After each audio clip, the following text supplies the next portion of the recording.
nolakoa da bizimodua olako bira batean? Bueno, hainbeste egunez jarraian eta etxetik urrun. Hor faktore bat dau asko kondizionatzen duena, eta hori nekea izaten da.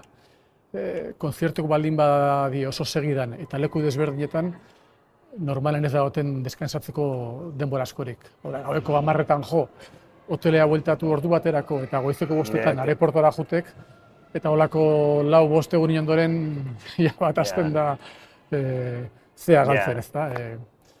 Templea galtzen. Eta hori da arriskutsue. Baina azkena egin ditugun hauek oso alde hortatik suerte izan dugu eta atseginek izan die, erosok izan die.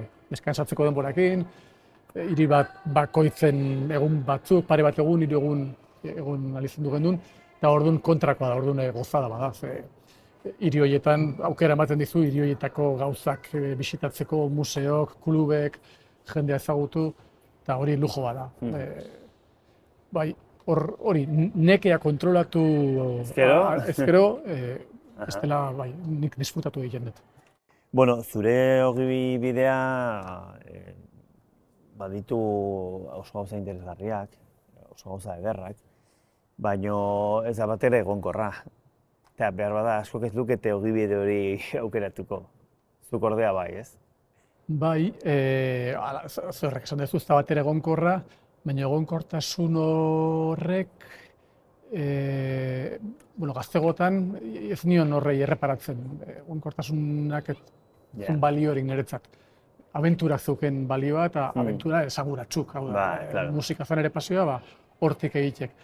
Urtekin, eta ardurakin, ardurak egitzen juten die, bai, eta orduan batzutan pixkat zehatzen du,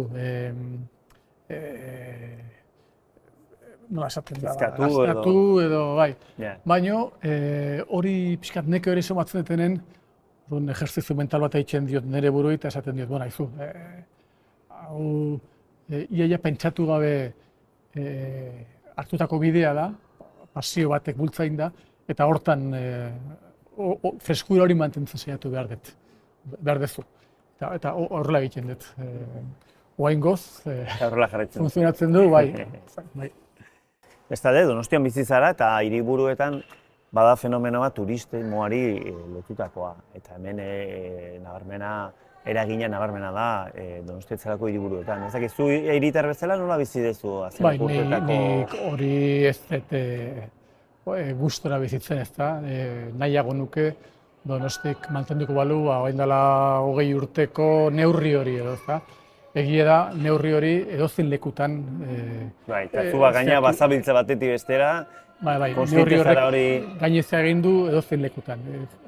Jotzen leku desberdin askotara joaten gera, eta Madridea joan, Bartzelonara joan, alde handia ikustezu duela 20 urtetik honea.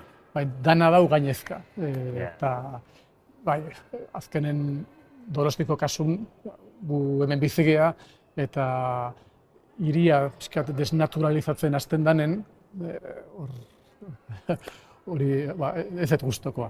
Alderrizarrea paseatzea jun edo pintxoak jatea eta 40 personako